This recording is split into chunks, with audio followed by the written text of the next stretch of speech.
Hey there. Subscribe to my channel. And also press this bell icon. So you never miss any new updates, cause whenever we upload new video you will get a notification on your phone.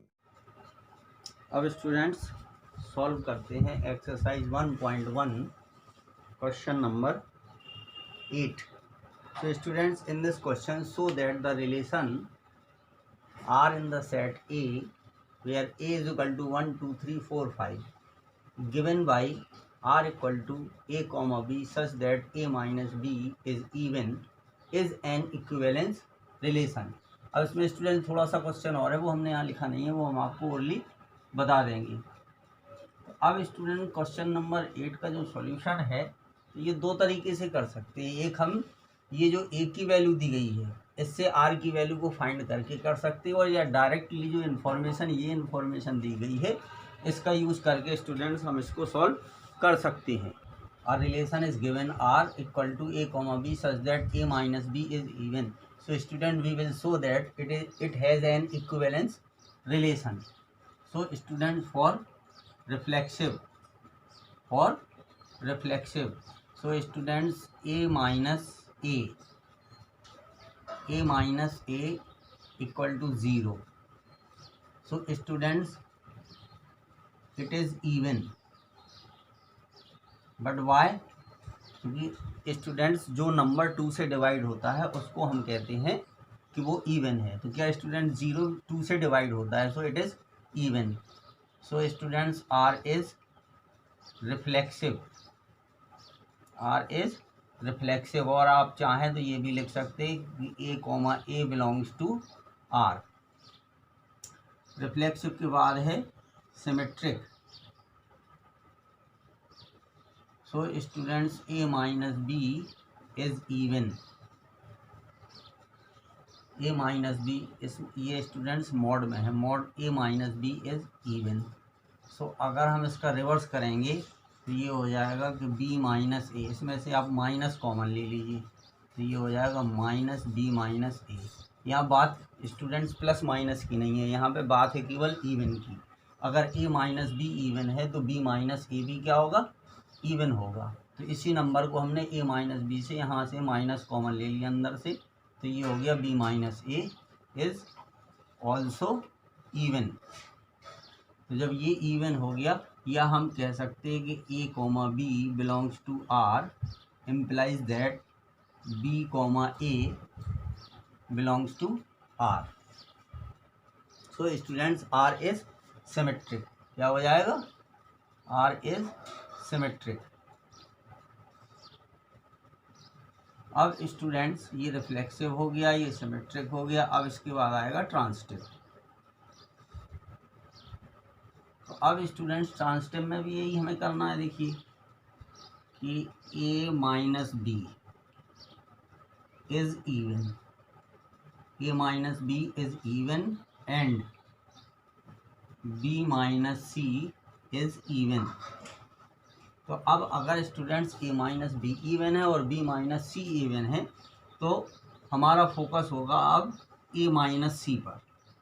a minus सी पर focus होगा कि students ये even होगा या नहीं होगा. तो देखिए, अगर मॉड के अंदर हम a minus B plus b minus C लिखते हैं, क्योंकि हमें पता है स्टूडेंट्स दो इवन नंबर का sum of two even numbers. यहाँ पे चाहें तो आप लिख सकते हैं कि sum of two even numbers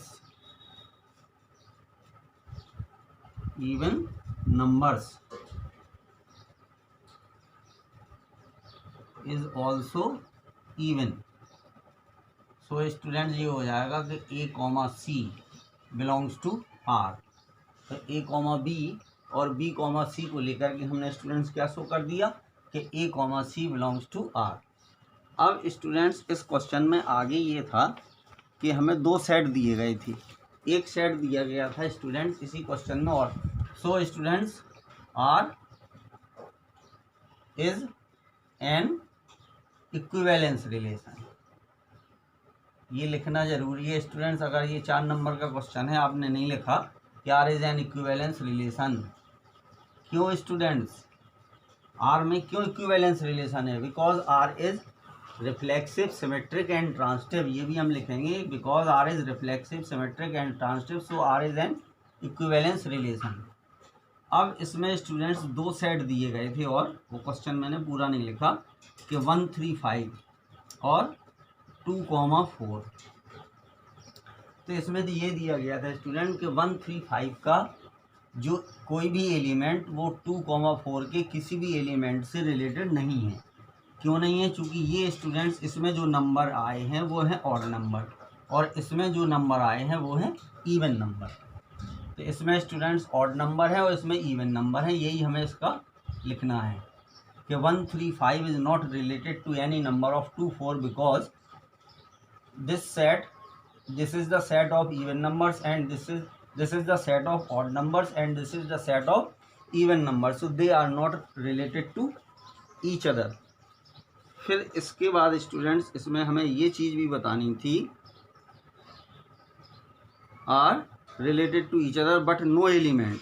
अब स्टूडेंट 1, 3, 5 का प्रत्येक एलिमेंट आपस में रिलेटेड है और 2, 4 का एलिमेंट चूँकि ऑड से रिलेटेड है और इवन से रिलेटेड है। ये इसका मतलब है, क्योंकि इसमें सारे ऑड नंबर हैं तो इसलिए आपस में एक दूसरे से रिलेटेड हैं और इसमें 2, 4 जो है वो इवन नंबर है, इसलिए ये दोनों आपस में एक दूसरे से रिलेटेड है। तो इस तरीके से स्टूडेंट्स इसमें हमें लिखना है। तो ये आपका स्टूडेंट क्वेश्चन कंप्लीट हो गया। अब इसके बाद हम सेकंड क्वेश्चन आपको करके बताते हैं।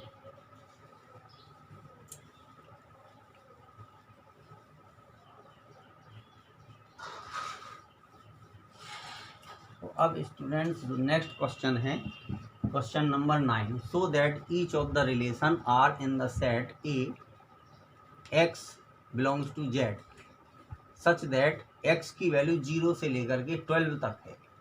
अब स्टूडेंट्स हमें ये बताना है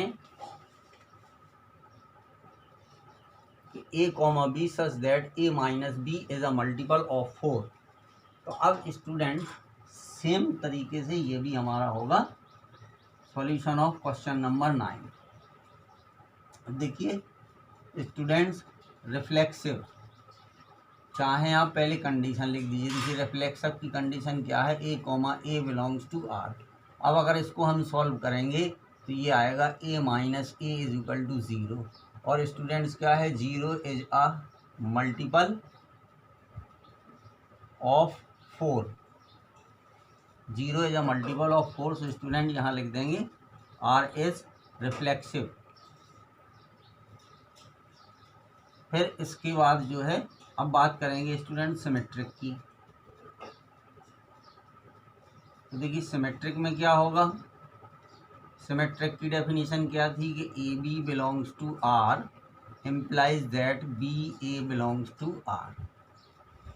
अब ये स्टूडेंट डेफिनेशन से अगर हम इसको करेंगे तो देखिए हमें ये पता है कि a minus b is a multiple of 4। तो अब अगर इसमें से हम माइनस कॉमन ले लेंगे स्टूडेंट्स तो ये हो जाएगा b माइनस ए। तो ये भी is a multiple of 4, is a short में लिखे दे रहे मल्टीपल के लिए m, तो it is a multiple of 4। तो स्टूडेंट्स r इज, दोनों कंडीशन अप्लाई हो गई, तो हो जाएगा R इज सिमेट्रिक।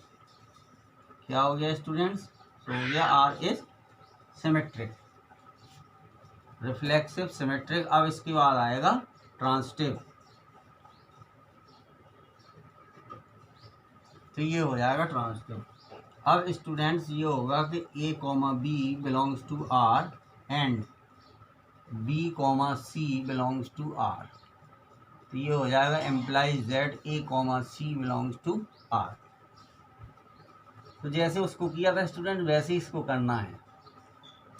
देखिए इसमें क्या होगा कि a माइनस बी, ठीक है, is a multiple of 4 and b minus C, इसमें स्टूडेंट मोड लगा दीजिए, b minus C is a multiple of 4। तो जब ये दोनों मल्टीपल हैं, अगर कोई दो नंबर स्टूडेंट्स सपोज करिए 4 है और 8 है, ये दोनों मल्टीपल है 4 के, तो अगर इनको हम प्लस कर देंगे तो कितना मिलेगा हमें 12। तो 12 भी किसका मल्टीपल होगा स्टूडेंट्स? 4 का। तो मतलब इसका यही है, तो इन दोनों को हम प्लस कर देते हैं तो हमें मिल जाएगा, यानी a minus B plus b minus सी।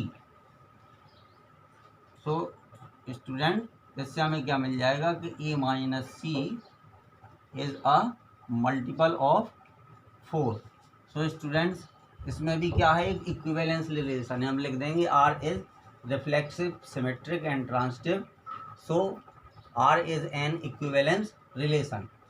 अब स्टूडेंट्स ये इसमें कह रहा है कि find the set of all elements, find the set of all elements related to 1 in each case. तो अब अगर स्टूडेंट्स इसको हमें 1 से रिलेटेड करना है, तो देखिए 1 से रिलेटेड करने के लिए हम ये दिया था हमारा, ये डेफिनेशन थी, is a multiple of 4, is a multiple of 4। तो अब स्टूडेंट्स 1 से रिलेटेड करने के लिए हम इसको लिख देंगे कि mod a minus 1 is a multiple of 4। तो इसका मतलब ये हो गया कि students a is equal to ये आ जाएगा 4k प्लस 1। देखिए मॉड a माइनस 1 जब ये मल्टीपल 4 का है तो इसको हम इस तरीके से लिख सकते हैं, इज इक्वल टू किसके? 4m के। अब स्टूडेंट्स a माइनस 1 बराबर 4m है, तो a बराबर क्या होगा? 4m प्लस 1, इस तरीके से आ जाएगा। अब अगर इसमें स्टूडेंट्स हम k की वैल्यू 0, 1 और 2 दो वैल्यू पुट कर सकते हैं, क्योंकि अगर हम देखिए 2 यहाँ लेंगे, k की वैल्यू 2 लेंगे तो 4 2 जा 8 प्लस 1 9 आएगा। अब अगर हम यहाँ पे 3 वैल्यू लेते हैं तो 4 3 जा 12 प्लस 1 13। तो ये इसको फॉलो नहीं करता है, क्योंकि ये नंबर कहाँ तक है स्टूडेंट्स? 12 तक है, ये नंबर हमारा 12 तक है। तो इसको लेकर के जब हम एक सेट बनाएंगे k की वैल्यू 0 1 2 लेकर के, तो जो a का हमारा सेट बनेगा वो कितना आएगा स्टूडेंट? देखिए 0 के लिए 1 आ जाएगा, फिर 1 के लिए आ जाएगा 5 और 2 के लिए आ जाएगा 9। ये आ गया स्टूडेंट्स 159। अब 159 आने के बाद इसमें हमें, चूँकि इसमें ये दिखाना था स्टूडेंट्स, उसको हमें शो को ये करना था, हाँ, N is an equivalence relation, find the set of element related to 1 in each case. तो फर्स्ट केस में ये 1 हो गया। तो अब स्टूडेंट देखिए क्या हो गया कि 1 माइनस 1 क्या आएगा? 0 इज अ मल्टीपल ऑफ 4। फिर स्टूडेंट 5 माइनस 1 हम करेंगे तो 4 आएगा, ये क्या हो जाएगा? Is a multiple of 4। फिर इसके बाद हम 9 माइनस, अगर 5 करेंगे, नहीं 4 अब नहीं, 9 माइनस 1, क्योंकि 4 एक ही बार आएगा, तो जितनी बार आए उससे स्टूडेंट कोई फर्क नहीं पड़ता। 9 माइनस 1 इज इक्वल टू 8। तो क्या है? इज अ, ये भी मल्टीपल ऑफ 4 होगा। तो इस तरीके से ये लास्ट में हमने ये दिखा दिया कि इस तरीके से ये क्या है स्टूडेंट्स, एक दूसरे से रिलेटेड हैं। तो ये जो अब स्टूडेंट ये वाला जो क्वेश्चन है इसका सेकंड, इसको आप करिए। तो देखिए a is equal to a reflexive हो गया, अगर a b के इक्वल है तो b a के इक्वल होगा, तो सिमेट्रिक हो गया। अब students a equal to b है and b is equal to c है, तो a इक्वल टू c होगा, सीधा सीधा है। तो ये तीनों हो गए, रिफ्लेक्सिव हो गया, सिमेट्रिक हो गया, ट्रांजिटिव हो गया। बस अब यहाँ पे 1 की बात करेंगे तो ये केवल 1 ही आएगा, क्योंकि 1 बराबर 1 की होता है और कुछ नहीं होगा। Thank you students.